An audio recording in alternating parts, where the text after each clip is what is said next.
Bismillahirrahmanirrahim. Assalamualaikum warahmatullahi wabarakatuh. Waditu billahi robba wa bilislam dina Muhammadin nabiyya wa rasulah. Hanya kepada Allah kita senantiasa bersyukur, alhamdulillahirabbil alamin. Dan hanya kepada baginda Nabiullah Muhammad sallallahu alaihi wasallam kita senantiasa bersalawat. Allahumma shalli ala Muhammad wa ala ali Muhammad. Perkenalkan, nama saya Taufik, NIM 2011 317. Perkenalkan, nama saya Al-Rifai, NIM 2011 333. Kami dari Universitas Muhammadiyah Palopo, Prodi Akuntansi, tugas Technopreneurship. Dengan judul Persiapan Berwirausaha. A. Penilaian lingkungan dalam berwirausaha.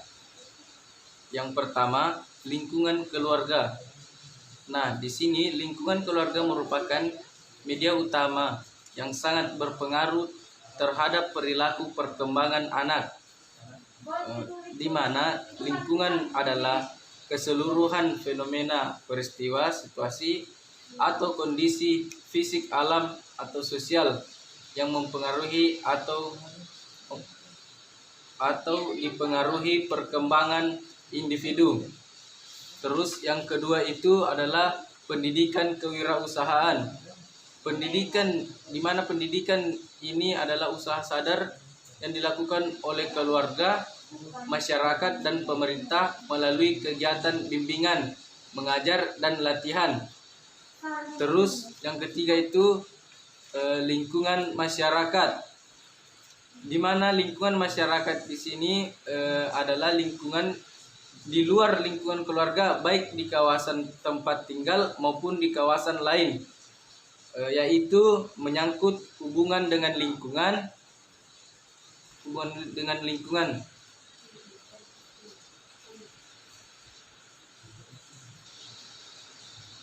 Penyiapan modal berwirausaha. Yang pertama, definisi modal berwirausaha. Modal merupakan barang atau sekumpulan uang digunakan sebagai dasar untuk melaksanakan bisnis. Yang kedua, jenis dan manfaat berwirausaha. Jenis dan manfaat berwirausaha ada 4, yaitu yang pertama, jenis modal usaha berdasarkan sumber modal. Jenis modal usaha berdasarkan sumber modal ini terbagi menjadi 2, yaitu modal internal dan modal eksternal. Selanjutnya, jenis modal usaha berdasarkan fungsi. Ada modal perseorangan dan modal sosial. Jenis modal usaha berdasarkan wujud terbagi menjadi 2, modal konkret dan modal abstrak. Yang selanjutnya, manfaat modal usaha bagi wirausaha terbagi menjadi 2 juga. Ada sewa tempat dan penyediaan bahan produksi. C. Perencanaan dan strategi usaha. Yang pertama itu adalah perencanaan, di mana rencana bisnis ini adalah ibaratkan sebuah peta jalan bagi wirausaha menuju ke pembangunan bisnis yang sukses. Terus di mana ada beberapa elemen-elemen pokok sebuah rencana bisnis. Yang pertama itu ringkasan eksekutif, yang kedua gambaran umum usaha Anda, yang ketiga rencana pemasaran Anda, yang keempat analisis persaingan, yang kelima rencana produksi, 6 rencana keuangan, 7 rencana sebuah sumber daya manusia, yang ke-8 itu resiko yang akan dihadapi dalam berwirausaha. Terus bagian kedua yaitu adalah strategi usaha.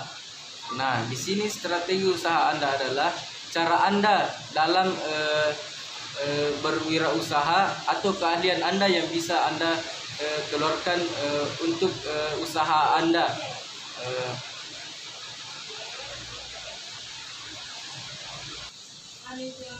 Analisis persaingan. Persaingan adalah hantu bagi wirausaha, bukan lagi masalah baru dalam dunia bisnis. Dapat dilihat dari perkembangannya bahwa kemajuan suatu perusahaan selalu diiringi oleh perusahaan bisnis lain untuk menuju usaha yang lebih baik. Wirausaha harus siap menghadapi persaingan dari perusahaan lain. Menurut KBBI, persaingan adalah suatu persaingan yang dilakukan oleh seseorang atau sekelompok orang tertentu. Dalam analisis persaingan, ada 4 tahapan yang perlu dijelaskan secara detail sebagai berikut. Yang pertama, identifikasi pesaing. Wirausaha dalam hal ini membuat peta persaingan yang lengkap, tetapi sebelumnya harus mengetahui kelemahan serta kekuatan yang dimiliki oleh pesaing. Pembuat peta persaingan yang digunakan untuk melakukan analisis persaingan memerlukan langkah-langkah yang tepat. Yang pertama itu jenis produk yang ditawarkan. Yang kedua, melihat besarnya pasar yang dikuasai. Yang ketiga, identifikasi dan ancaman. Dan yang keempat itu identifikasi keunggulan dan kelemahan. Yang kedua, menentukan sasaran pesaing. Setelah wirausaha mengetahui kelemahan dan kekuatan pesaing, perlu kita mengetahui sasaran pesaing dan siapa yang menjadi target wirausaha selanjutnya. Sasaran pesaingnya itu memaksimalkan laba, membesarkan market share, meningkatkan mutu produk, dan menghemat pesaing lainnya. Yang ketiga itu identifikasi strategi persaingan. Setiap pesaing sudah pasti memiliki strategi tersendiri untuk mematikan lawannya. Semakin ketat persaingan, maka semakin canggih strategi yang dijalankan. Ada 4 strategi yang dilakukan, yaitu yang pertama, strategi menyerang pesaing yang lemah terlebih dahulu. Yang kedua, pesaing langsung menyerang lawan yang kuat, menyerang secara langsung terhadap kelemahan yang dimiliki lawannya. Yang ketiga, strategi gerilya yang dilakukan dengan menunggu lawannya yang sedang lengah. Yang keempat, bertahan terhadap setiap serangan yang dilakukan lawan atau mengimbangi serangan yang dilakukan lawan.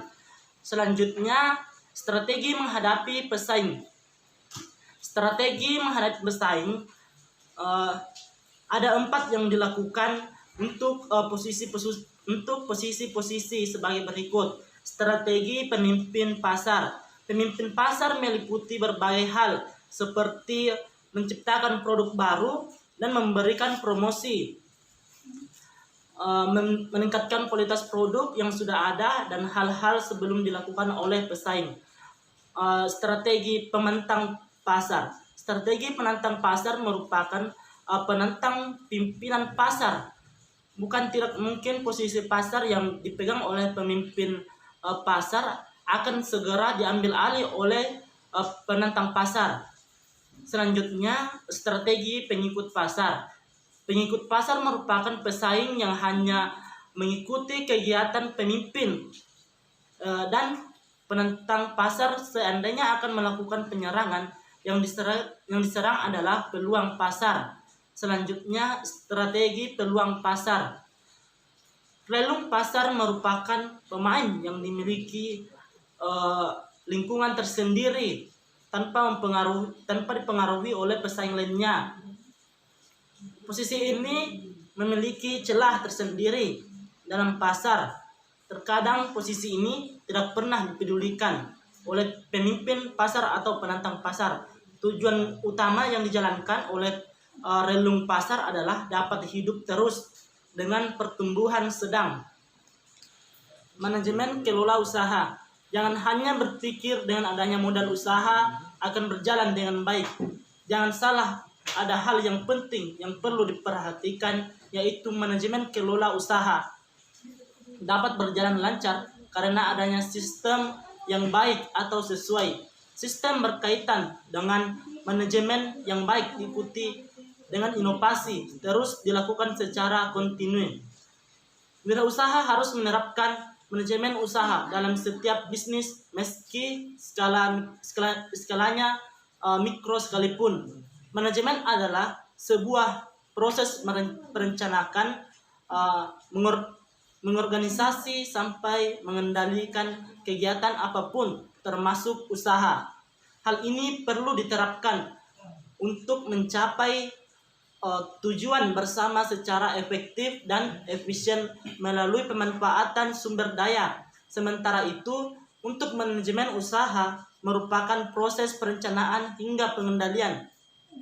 Kegiatan bisnis ini dilakukan dengan memanfaatkan segala sumber daya yang ada dan memaksimalkan hasil yang didapatkan. Singkatnya, manajemen usaha adalah kegiatan pengaturan di efisien untuk di berbagai sektor yang dimiliki perusahaan secara efektif dan efisien untuk mendapatkan hasil yang maksimal.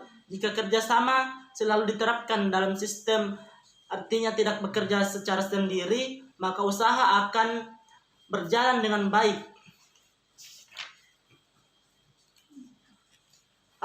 Secara umum, manajemen dalam bisnis berbagi menjadi beberapa menurut Ramadhani 2020 sebagai berikut.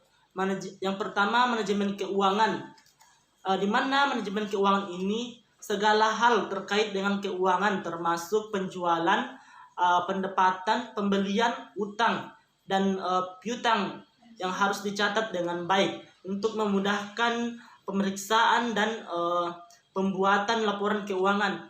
Manajemen keuangan adalah pengaturan keuangan yang dilakukan untuk menyeimbangkan arus masuk dan keluar. Yang kedua, manajemen SDM, di mana manajemen SDM ini baik usaha kecil atau besar pasti akan ada orang yang bekerja di dalamnya, entah itu banyak atau sedikit. Jika semua orang bekerja tidak teratur oleh perusahaan, maka kekacauan akan terjadi, semisal tidak datang tepat waktu hingga tidak mampu melakukan pekerjaannya sesuai dengan job description yang diberikan. Maka dari itu harus ada manajer yang mengatur. Adanya pekerjaan itu akan memudahkan pengaturan sumber daya manusia yang dimiliki. Tanpa pengaturan yang baik, tujuan atau target dari perusahaan akan sulit tercapai. Selanjutnya, yang ketiga, manajemen pemasaran, di mana manajemen pemasaran ini pemasaran juga harus diatur dengan baik. Kalau sampai orang yang bekerja di pemasaran ini tidak mampu melakukan yang terbaik, maka produk akan sulit laku. Maka dari itu, manajemen pemasaran sangat penting untuk menentukan aneka strategi agar produk kita diterima dan menarik perhatian konsumen. Lebih baik lagi jika yang mengelola manajemen pemasaran adalah orang yang memiliki ilmu tersebut. Yang keempat itu manajemen operasional, di mana manajemen operasional ini berkaitan dengan kegiatan sehari-hari di produksi. Semisal operasional untuk pembuatan barang mulai dari bahan baku sampai ke mesin dan listrik. Selanjutnya untuk belanja perusahaan seperti kertas pantry, semua harus diatur dengan baik agar kegiatan di perusahaan berjalan lancar. Ya, itulah tadi pemaparan PPT kami. Terkhusus teman-teman dan kawan-kawan, saya ada satu pantun buat menambah semangat Anda dalam belajar, yaitu awan hitam tutupi fajar, bulan bintang terletak sejajar. Ayo kawan, kita belajar agar cita-cita mudah dikejar. Terima kasih. Assalamualaikum warahmatullahi wabarakatuh.